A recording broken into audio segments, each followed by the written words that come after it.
So this is a really interesting move. I like this one. Okay, so we're going for some banded pull-off work here with partner isometrics. Fantastic move this. A little bit of a cue there to get them obliques fired up before going into the powerful rotations. This is good for intent and also cueing that oblique activation, because a lot of boxers will struggle to actually isolate them obliques, look to try and compensate either by turning the hips or using the lower back. You can see that he's really got him fired up there, having to hold the squat back. A great tool, something that we've used before in terms of like doing complexes, so doing it up against the wall, doing some pull-off isometrics before going into rotational throw. Getting this instant feedback, pushing against it with the band and then just letting go. That's going to power up them banded rotations. So that's a pretty cool exercise that Bivol's using here. So here we've got some ice skaters into rotational throw. Great for lateral movement. It's really working that rear hip there to work that power. So it's loading up that rear hip, driving through, and also driving that into some trunk rotation as well. This is particularly good for Bivol because when you look at his footwork, he does like go from back foot to forward foot a lot, using that balance for his offensive and defensive movements. He's seen this in the Canelo fight where he had Canelo basically pinned up against the ropes, staying out of danger as well. So this is where you can see strength and conditioning having direct effect onto his boxing performance. Another one here is you can see that not only is it working that rear hip rotation that can transfer to backhand power, you also got the braking force of the front leg, creating more momentum for that front leg to basically to control. And this is really important, again, with Bivol going into offensive actions. That braking leg is really important to be able to transfer that force, but also not be able to lean over that front leg. As you can see that Bivol is maintaining that posture even though he's hopping onto that front leg with some force, some action. And then as he comes back into that action, he's having to control that, get that glute med fired up, load it up, and then fire through. So this is a fantastic exercise. You can do it up against the wall, or you can do it as single efforts with a partner catching. So we've got some med ball punch throws. Obviously a fantastic exercise that we use down at Boxing Science to develop hand speed, kinetic chain sequencing through the punching action. What you can see with Bivol here is actually is maintaining his boxing stance. Now this is quite good if it's going into like a boxing specific workout. If it's a strength and conditioning workout, I'd actually change them from orthodox to southpaw, because you can see in his positioning at the end of that right hand, it's a full body movement. It's getting it from the lower body, full torso rotation, and then going through to the fist. Whereas like in the jabbing action, it goes very arm dominant. It's not really getting that rotation through. The imbalances are created through hours and hours of boxing. Don't want to be in the strength and conditioning gym adding to them imbalances. It's an exercise to develop the force from the lower body through the core, kinetic chain sequencing through to the fist. At Boxing Science, when we do our med ball throws, even though we want it to be specific to the boxing action, we also want to work the physical capabilities of the fighter. So we'd always change from orthodox southpaw. Okay, so we've got Bivol doing some Nordic falls. This is a great exercise if you're wanting to develop the posterior chain, looking to improve hamstrings and glutes. However, large eccentric forces can make this a problematic exercise for boxers.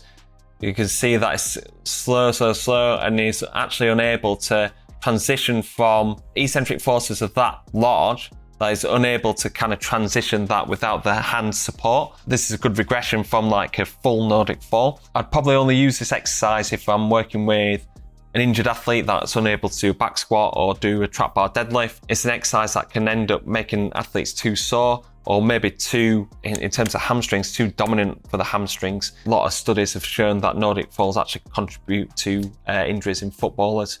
Not much on boxing. If I were going to do a similar kind of exercise, I would either do just reverse hypers on the machine, so the other way around, more working kind of lower back and glutes. I'd also look to do some hamstring conditioning, long bridge iso holds, or just kind of single leg long bridges. The kudos to Bivol here. He's got to be quite strong to do this. Not many boxers can actually do this exercise, so it's impressive, but it's something that probably I wouldn't put into the Boxing Science program. Yeah, really like this move. Creating some resistance on the front foot or the back foot, something that I've mentioned earlier on in this video. Something that Bivol really does well in his boxing is his balance, his transfer of weight from front foot to back foot. You know, a lot of boxers can be guilty of kind of dragging that back foot, so creating that resistance on the back foot it's a good cue for Bivol there to maintain that balance as it's coming forward. Probably something, again, that I'll look to probably do in a boxing session, because you do this and go straight into your boxing, whether that's shadow boxing or on the pads, rather than doing it in the strength and conditioning session. I don't know whether the S&C coaches uses this as part of the warm-up. I think it's great exercise, more specific to boxing. Probably something that you put in a speed strength phase or a taper phase, or something that you put in a technical session. But great exercise to just work on that balance and work on them technical points on the footwork. So this is a really interesting move. I like this one. It's separating the upper body and lower body, which is fantastic for kinetic chain sequencing. Is challenging that rotational function and that momentum. That bar is swinging round and all his legs are either one turning or turn out, and his glutes have really got switched on with this. I've got a few ideas how you can progress to this, because this is quite an advanced move. Like, to do this with 20 kilo, I think is pretty challenging. So here are a few different progressions that we do quite often. Is sitting into the wall, really putting force through the floor, and then trying to increase that rotational function, scooping underneath, getting that glute med to switch on. Then you can transfer that into doing it with either bands, or you can do it with a medicine ball before you move on to the Olympic bar. But yeah, great exercise. I think I'm going to steal this one and put it into the boxing science program. Okay, so we've got some explosive bench pressing. What I like about this is that it's got his feet on the bench with his core really switched on there, lower back against the floor, reducing the amount of weight load that you can actually lift, but it's making it more shoulder friendly, getting them strong foundations. It's almost like doing a floor press. If it goes any deeper there, you can see that that shoulder's going to turn in. So the coach has done really well in restricting the amount of load, creating stronger foundations for pressing action. Now it looks like what he's doing is a really slow eccentric, then a fast concentric action. You can see like a bit of a difference here in terms of his training now. I'm presuming that this is in Russia, not because of the background there, but it's more to do with that style of training. Through these next videos, you can see a difference between his American training, his Russian training, super training, the kind of strength and conditioning Bible, periodization and explosive training, very kind of Russian based, Eastern European based. And they use these dynamic bench presses, which have a direct transfer into athletic performance. Now, what I'd say about this, I'd prefer a bench press throw because it is quite light. You're getting a fast action there, but because it's throwing it up and having to hold it at the end, you're going to get a natural deceleration. So from here, with the bar being so light, you'd get more rate of force development if you actually release the bar at the end. So that's why we use a bench press throw, or using a heavy medicine ball throw. Bivol does this quite a lot, but I'd say that is quite light. You want to be going towards 10 to 14 kilograms and adding a band to that to make sure that they're accelerating all the way through the movement, so you're increasing the amount of momentum. So like I just said, like his Russian training and his American training very different. Like I can see in the background that looks like it is in Russia, but the style of training as well. There's actually some old video footage, I think it's like Russian 1950s, where they got the amateur boxers doing these med ball throws and doing this kind of activity. So this is really traditional boxing training, working on that rotation. What I like is that it's actually throwing some punches after it. So it's working on that rotation, but then how he transfers that back over. That's something that we've been using at Boxing Science in terms of med ball punch throw. We've just done it with Terry Harper, where we're looking at full rotation into that punch, working all the way over, then working that over into left hook.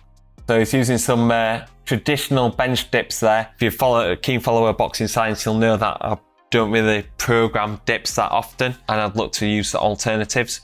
The reason why, you can see as he gets into that end range there, you can see some real stress on that shoulder joint. The shoulders are put under high amounts of load during boxing. Bivol will probably throw 1,000, 2,000 punches within a single boxing session.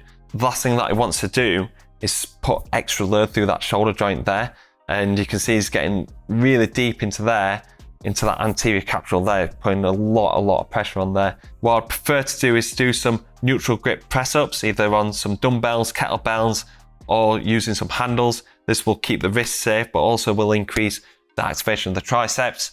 Adding some bands to that will help him push through that sticking point, which will increase activation of the triceps. And then doing some isolated work, whether that's some like skull crushers or doing some tricep push downs as well. I'd prefer to do that over dips just to keep them shoulders safe and not increasing that load through the shoulders where you can, increase the likelihood of injury. Also, we've got some pulling work here. Yeah, it's impressive strength to be able to do that. Yeah, going from a quadruped position like that, it's working on core contraction across the kind of oblique slings, which is important for boxing because we're working from opposite hip to opposite shoulder, working on the glutes. Quite hard to find that balance and create that strength there. So I would do this mainly in preparatory phases, like more advanced lifters, because this will affect the amount of load that you're able to lift. What I like about this though, when it's limiting the amount of load that you can lift, adding the bands on the dumbbells, because it's creating that kind of anterior load in there, what you're having to pull against and really start working the lats. Because the box is quite tight in their shoulders, they'll struggle on the rowing activities to be able to really target the lats. So increasing the tension of the band, being able to pull it in, this will increase the amount of like kind of activation coming from them lat muscles. Quite difficult to do that banded loading in this position. So if you're wanting to add this into your training, I'd start from a standing position and working against a bench. So you can increase the amount of load that you can lift as well. Pushing against the bench, you're keeping the shoulders back and down. You're working against that banded resistance to pull in and activate the lats. Really, really cool exercise. This is something that I've actually nicked from this video montage. Watched 8 minutes of this and I was just like, right, that's the one that I'm actually going to put straight into the program. So using the bands there, that will increase obviously the tension and going down. Bivol's really got to tense his core to be able to maintain that neutral posture. And then as he's coming up, really pull in, using the lats, but also tensing the core at the same time. I'm probably a little bit kinder than his coach there. It looks like he's creating a lot of tension there for him to control. But it's just getting a little bit more from the ab wheel rollout, increasing that core activation, really challenging anti-extension. On this, the boxer's really struggling to do 6 or 8 repetitions. So something that you can put into strength phases for more advanced athletes to create more kind of tension through the core. So there's my reaction video for Dmitry Bivol's strength and conditioning methods. If you've got any questions or comments, please leave them in the comment box below. Don't forget to press the subscribe button if you're not subscribed yet, so don't miss out on any future content. Thank you very much. Thanks for tuning in to Boxing Science.